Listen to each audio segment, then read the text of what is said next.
오늘이 내 인생에서 가장 젊고 가장 싱싱한 날이라는 사실을 믿으시기를 축복합니다. 저를 한번 따라합니다. 오늘이 내 인생에서 가장 전성기다. 우리 과거도 중요하고 또 우리 다가올 미래도 중요하지만 가장 중요한 순간은 바로 지금 이 순간이다라고 생각을 합니다. 살아계신 하나님이 오늘 이 순간 바로 지금 나에게 주시는 메시지가 무엇인지 꼭 발견하시고 삶의 위로와 권면과 또 도전이 일어나게 되시기를 축복합니다. 졸지 마시라고 제가 문제를 하나 내겠습니다.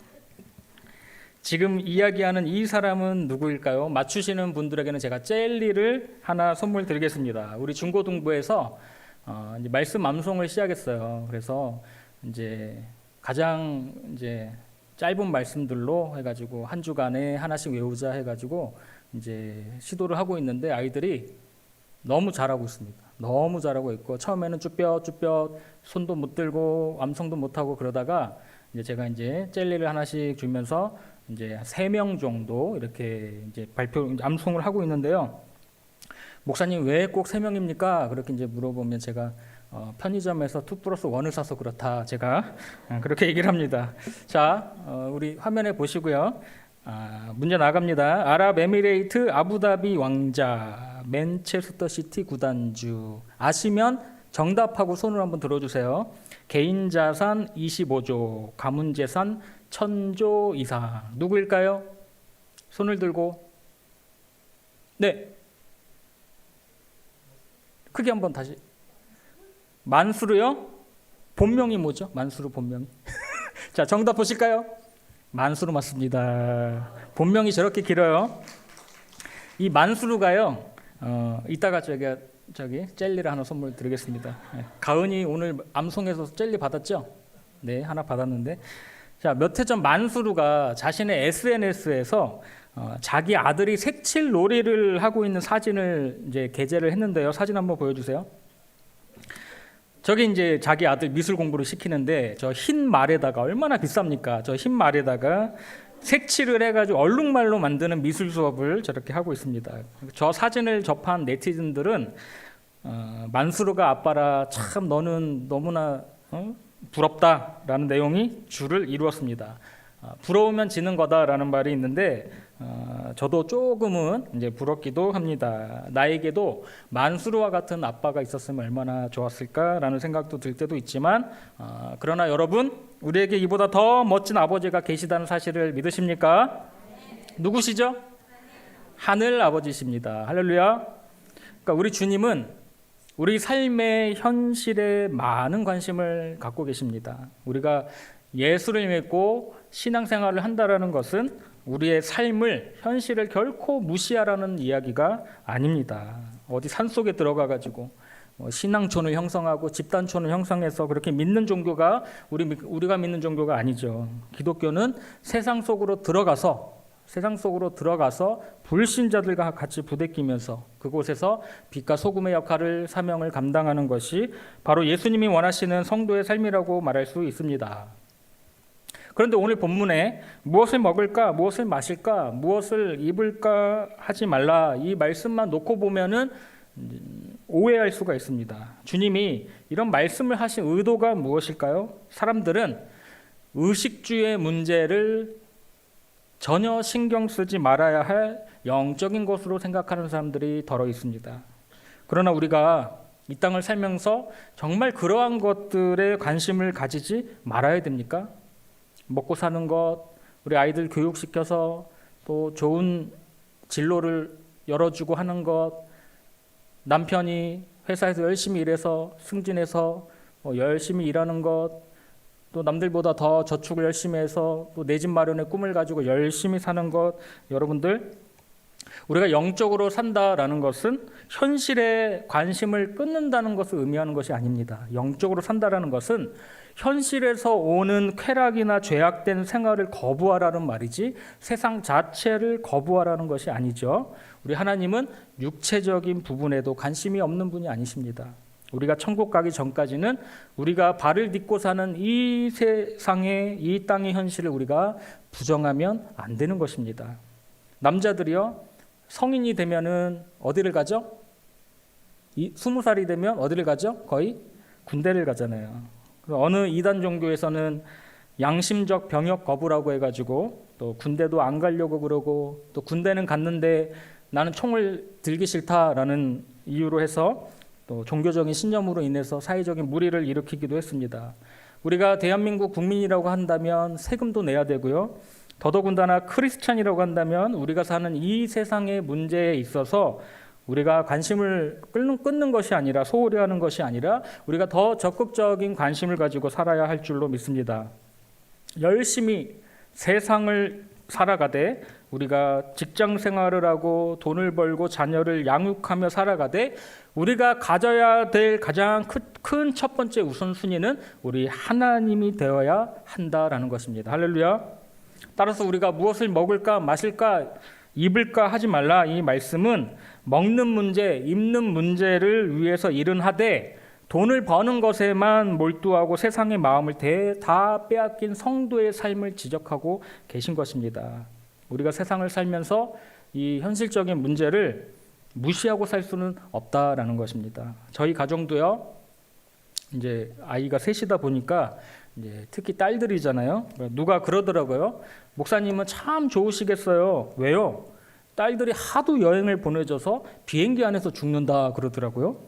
그래서 제가 그 말이 맞는지 틀린지는 좀 더 있어 보면 알겠죠, 그렇게 얘기를 했는데, 세상 사는 거 믿는 가정이나 믿지 않는 가정이나 다 비슷합니다. 똑같이 먹고 똑같이 입고 똑같이 쓰고 살아갑니다. 다만 세상 속에서 우리 신자들은 불신자들보다 훨씬 더 믿음으로 성실하게 적극적으로 살아갈 필요가 있다고 생각을 합니다. 죄 많은 이 세상, 어떻게 보면은 소망이 하나도 없는 그런 세상이지만 하나님께서 이 세상을 사랑하신 까닭은 무엇입니까?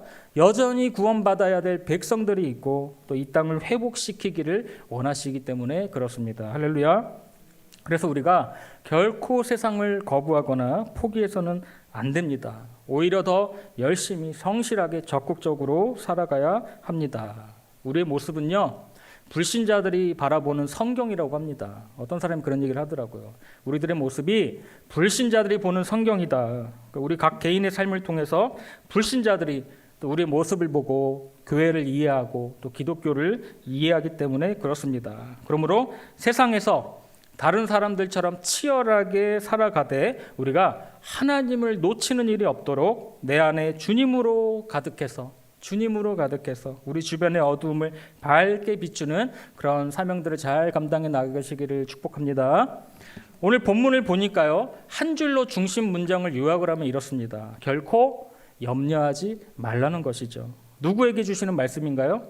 이 땅을 살아가는 하나님의 백성들에게 하시는 말씀입니다. 아무리 세상이 힘들고 어려워도 하나님께서는 당신의 백성들을 지켜내시고 책임져 주시겠다라는 말씀이에요. 그 말씀 중에 하나가 공중에 나는 새를 보라는 말씀이죠. 26절인데요. 한번 같이 읽어볼까요? 자, 시작. 공중의 새를 보라. 심지도 않고 거두지도 않고 창고에 모아들이지도 아니하되 너희 하늘 아버지께서 기르시나니 너희는 이것들보다 귀하지 아니하냐. 아멘. 공중에 나는 새를 하나님이 기르신다고 합니다. 공중에 나는 새들. 얼마 전에 저희 집에서요, 거북이를 하나를 이제 마트에서 사왔는데 지금 아주 조그매요.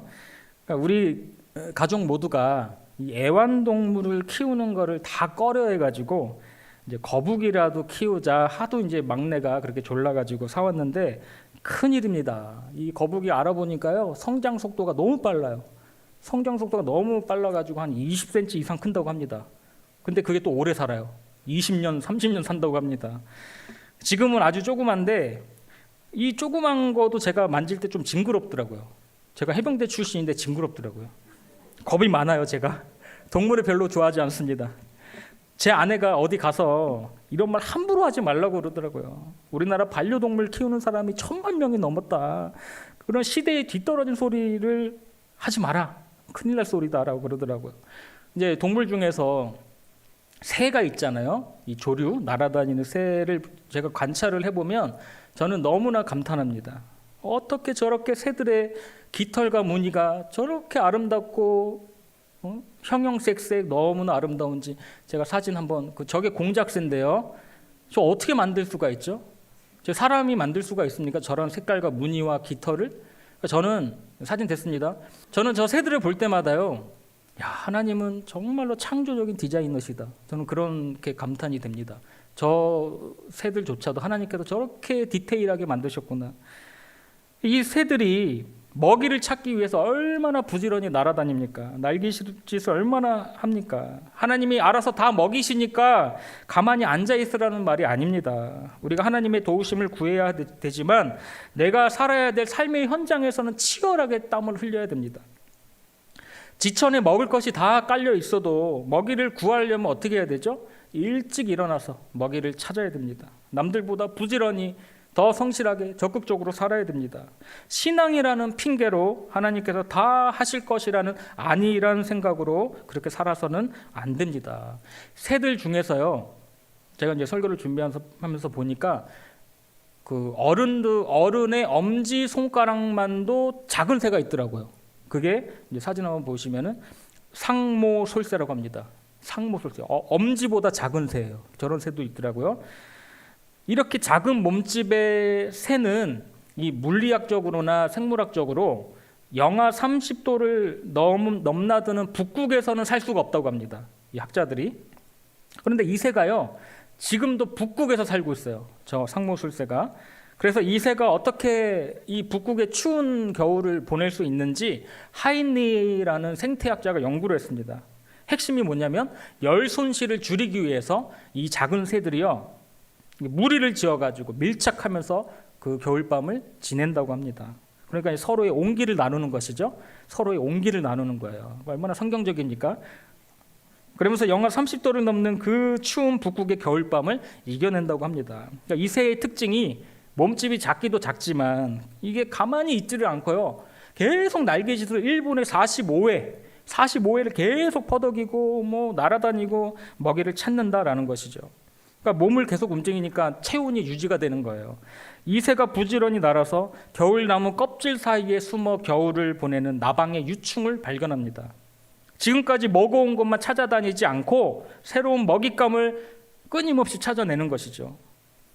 그러니까 눈으로 뒤덮인 그 차가운 북극의 겨울밤 세계에서 하나님은 손가락만한 작은 새에 먹을 것을 숨겨 놓으셨다라는 것입니다.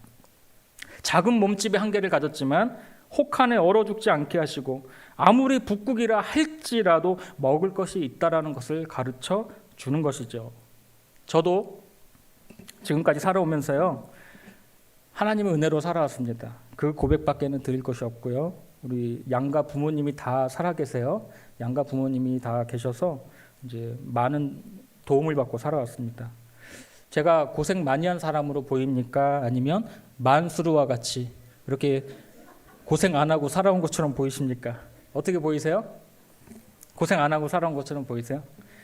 제가 목회자가 되기 이전에는 온실 속에 화초로 자랐어요. 제 어머니 할머니가 저를 아주 그냥 애지중지 키우시고, 저도 이제 학창 시절에는 공부만 하고 교회 다니고 이제 교회에서 살고 이제 공부도 곧잘하고 운동도 잘하고 노래도 잘하고 엄친아라는 별명이 있었습니다. 믿거나 말거나들 엄친아, 엄마 친구 아들 아시죠?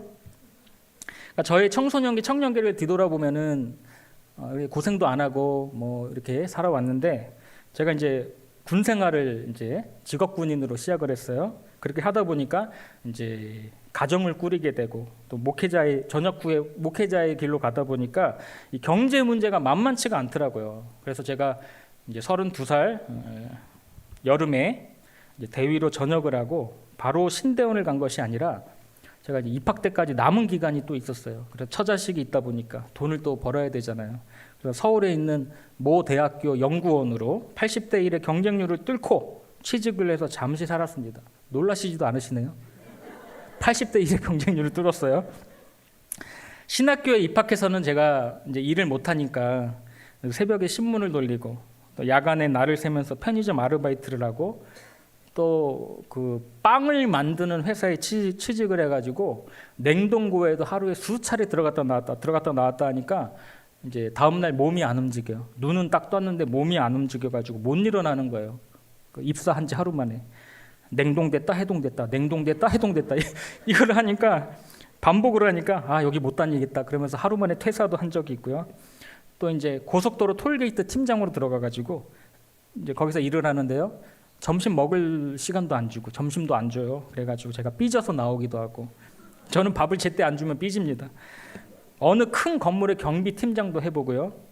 어느 교회에, 우리 행복한 교회보다 더 큰 교회에 야간 당직을 하면서 큰 건물 청소를 다 했습니다. 제가 혼자 청소도 하고 그러면서 사역도 하고 가정도 돌보고 그렇게 살아왔습니다. 그럼에도 제가 이렇게 밝게 또는 씩씩하게 보이는 이유는 고난이 심할수록 항상 웃음과 유머를 잃지 않으려고 했습니다.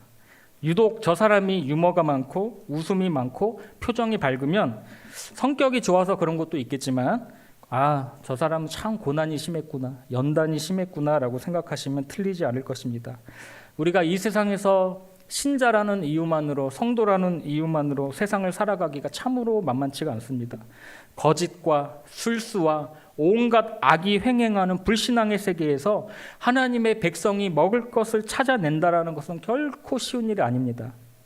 그러나 아무리 세상이 힘들고 강팍해도 우리가 어금니 꽉 깨물고 용기를 내고 다시 도전하면 하나님은 우리를 외면치 않으시고 결국은 승리하게 해주실 줄로 믿습니다.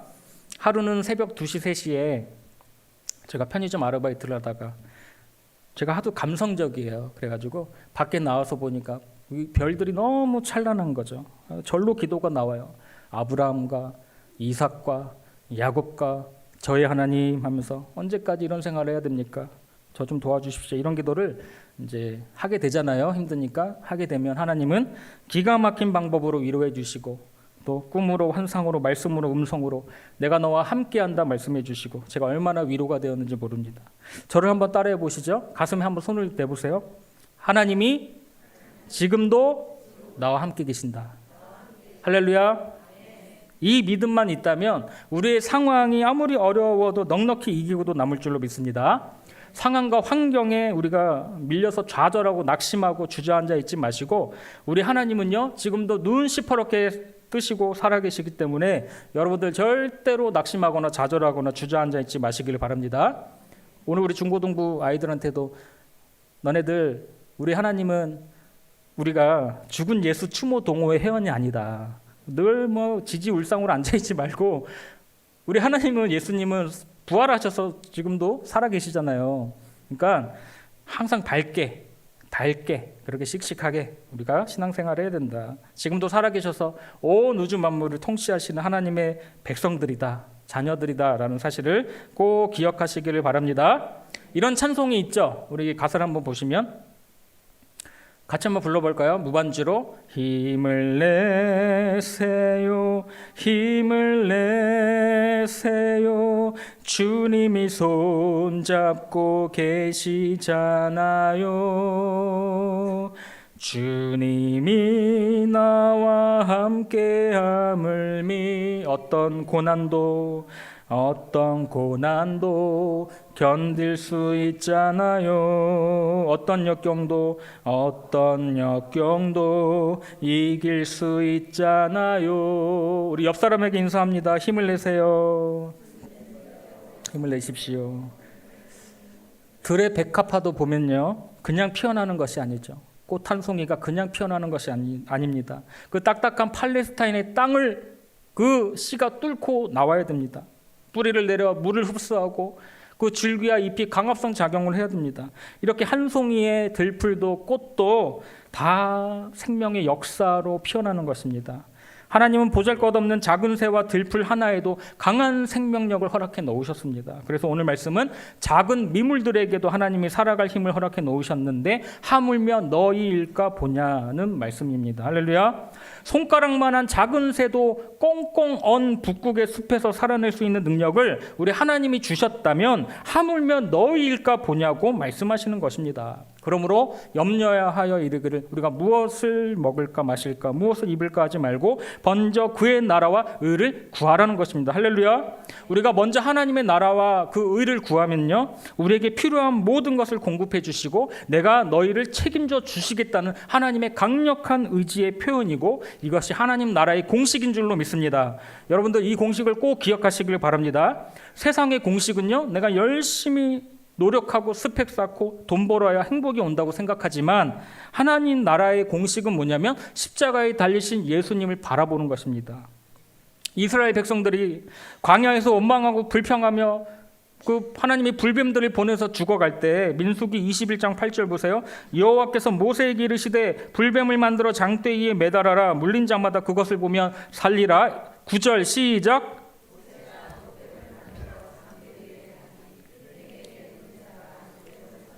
모두 살더라. 아멘. 노뱀을 쳐다보는 거 그냥 고개를 들고 쳐다보면 됩니다.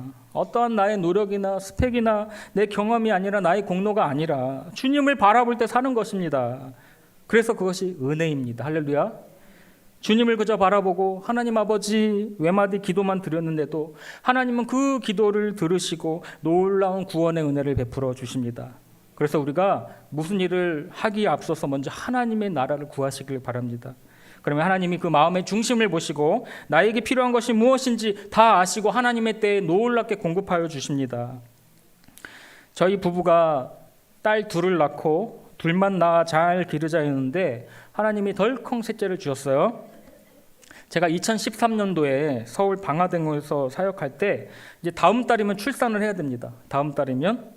그래서 제 아내랑 제가 이제 그 A4 용지에다가 연필을 들고 다음 달에 출산을 하는데 뭐가 필요하지 하면서 적어 내려갔어요. 리스트를. 유모차도 있어야 되고 젖병도 있어야 되고 아기 용품들을 다 적어 내려가다 보니까 최소로 잡았는데도 50만 원이 필요하더라고요. 50만 원이. 그래서 제 아내와 50만 원이 당장은 없죠. 그래서 기도를 해야 되는데 기도도 안 하고 그냥 잤습니다. 근데 다음 날 아침이었는데요. 제가 교회 출근을 하고 교회 로비를 딱 들어가는데 어느 여자 집사님이 와 계셨어요. 그분은 평소에 주중에 교회 안 나오시는 분이고 주일날만 오시는 분이십니다. 직장 생활을 하시고 또 집이 멀기 때문에. 그러니까 저를 보자마자 목사님 잠깐만 이리로, 목사님 잠깐만 이리로 이렇게 하시는 거예요. 그러면서 얼른 봉투를 꺼내주시고 가시면서 제가 새벽에 기도를 하다가 성령님이 감동을 주셔서 하시면서 얼른 가시더라고요. 이게 뭐지? 해가지고 봉투를 열어보니까 새 지폐로 5만 원권 10장이 들어있었습니다. 전날 밤에 제가 제 아내와 50만 원이 필요한데 라는 말만 했는데도 하나님이 들으신 거죠. 여러분, 우리 하나님은요, 너희 말이 내 귀에 들린 대로 내가 너희에게 행하리라 말씀하십니다. 할렐루야. 절대로 우리가 원망과 불평의 말, 낙심과 저주와 절망의 말은 절대로 하지 마시기를 축복합니다. 생명을 살리는 말, 은혜로운 말, 덕스러운 말, 감사와 기쁨과 찬송의 말을 하시기를 축복합니다. 우리 마지막으로 34절인데요. 우리 같이 읽겠습니다. 시작. 그러므로 내일 일을 위하여 염려하지 말라. 내일 일은 내일이 염려할 것이요 한날의 괴로움은 그날로 족하니라. 아멘. 예수님이 마지막으로 우리에게 귀한 격려와 충고를 해주십니다. 말씀을 잘 보면은 내일 일은 내일 염려하라는 것이 아니죠. 내일이 염려하게 하라. 내일이 염려하게 하라. 내일의 주체가 너희가 아니고 내일도 하나님께 속한 것이다 라는 것입니다. 오늘 염려한 사람은요, 내일도 염려하게 돼 있어요. 그러므로 우리가 오늘 하루를 살면서 염려되는 일이 있어도 우리가 하나님께 맡기고 기도하고 오늘 하루도 충성스럽게 산다면 내일은 근심과 걱정의 날이 아니라 축복의 날이 될 줄로 믿습니다. 하나님은 오늘도 충성스럽게 오늘을 사는 사람에게만 내일의 축복을 약속해 주십니다. 그래서 가슴에 손을 대고 이렇게 나 스스로에게 외쳐보겠습니다. 나 스스로에게 이름을 불러가면서 아무개야, 성도님들 이름을 넣어서 아무개야 염려 붙들어 매자. 옆 사람 한번 째려보시고 옆 사람 한번 째려보세요. 염려할 시간에 기도하시죠. 하나님께 우리가 먼저 우선순위를 두고 살아간다면 중심을 보시는 우리 하나님께서 반드시 우리 삶에 놀라운 일을 베풀어 주실 줄로 믿습니다. 그런데 이 순위가 바뀌게 되면요, 생존의 문제에 우리가 평생 끌려다니며 살게 됩니다. 우리는 생존이 아니라 사명을 따라 사는 사람들임을 꼭 기억하시길 바랍니다. 그래서 오늘 말씀을 통해서 우리가 가져야 될 믿음의 태도는 이것입니다. 우리의 중심이, 우리의 시선이 과연 주님을 향해 있는가? 하나님이 내 삶의 가장 첫 번째 우선순위인가? 먼저 그의 나라와 의를 구하는 삶의 태도가 우리가 가지고 있는가? 이것만 된다면 우리 삶에 필요한 모든 재정이나 여건 등은 우리의 필요를 너무나도 잘 아시는 주님께서 채우시고 공급해 주실 줄로 믿습니다. 그러므로 하나님만 바라보시고 우리 하나님과 더욱더 친밀해지시기를 바랍니다. 하나님과의 관계가 친밀해질수록 깊어질수록 우리 영혼이 자라고 여러분의 삶이 풍성해질 것입니다. 기도하겠습니다.